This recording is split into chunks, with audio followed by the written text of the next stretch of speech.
All right, Shalom Akim, Zahab spiritwindjudah of the GMS Mississippi Camp, giving our honor and glory to the Heavenly Father, Yahweh, by Hashem Habashah, by Hashem Kakadas. Also giving double honor to our apostles of Great Millstone, Ruel, and I want to say peace and blessings to the house of David the elect. All right, and I just want to go into a quick topic of, your flesh and, the battles that you have within, all right, because the biggest war is really within you, and your biggest enemy is within yourself, man.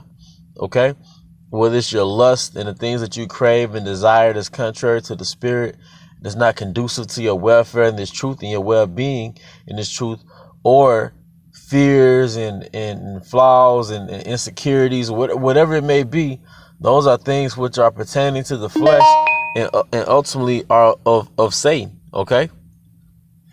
So this is Romans chapter 17, verse 18. It says, Romans chapter 17, verse 18. It says, "For I know that in me, that is, in my flesh, dwelleth no good thing. For to will is present with me, but how to perform that which is good I find not." But I want to highlight on where it says, "For I know that in me, that is, in my flesh, dwelleth no good thing." All right, so the worst place you could be in is in a state of pleasing your flesh all the time, man. And pleasing your flesh is not just, you chasing women, or you can't stop eating, or you can't stop drinking. All right, that could just be being lazy. Your flesh wants to be comfort, man. Your flesh wants comfort, man.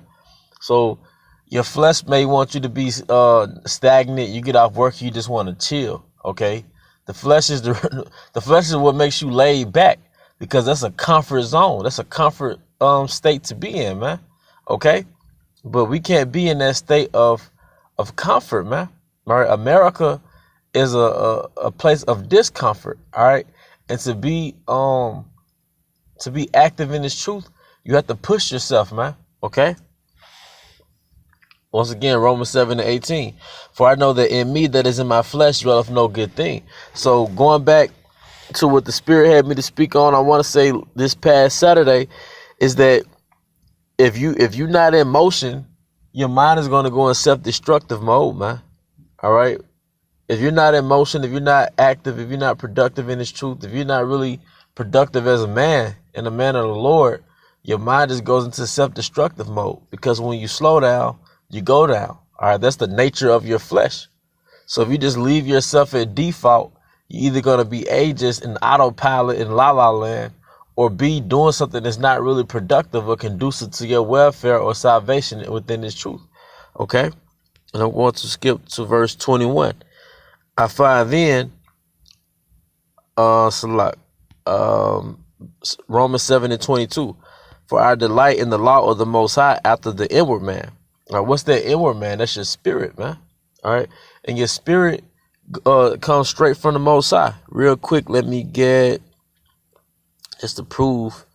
Scripture says to prove all things, so I'm going to prove that basically your spirit comes straight from the Most High. All right, is that Ecclesiastes 12:7, I believe. It says, "Then shall the dust return to the earth as it was, and the spirit shall return unto the Most High who gave it." So what's that dust? It's your body, your abode. Now, abode is basically your dwelling, like your house is your abode. All right, your spirit dwells in your house.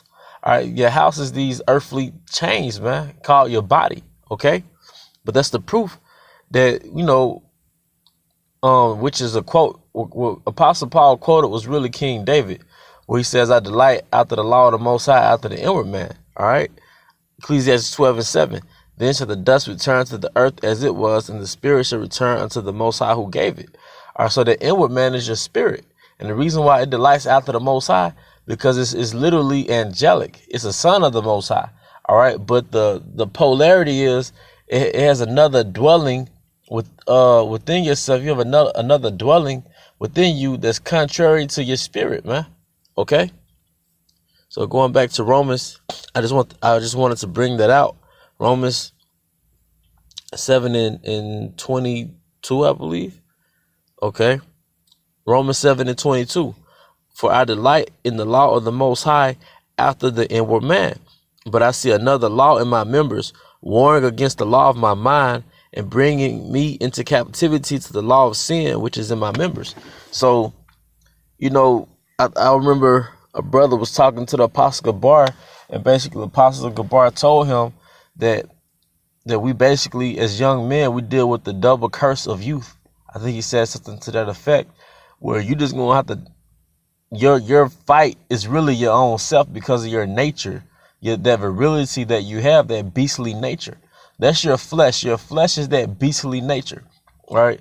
When you watch the movie The Joker, all right, the Joker is a manifestation of that demon that's inside of you, man.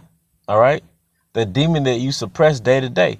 There's another movie called The Divide where these people escaped some nuclear bomb. So they ended up in some underground shelter. But over a period of time of being away from civilization, they basically deviated to a very demonic state. All right, the man was wearing a dress, putting on makeup, but he was raping a woman. All right, he was basically like a version of the Joker.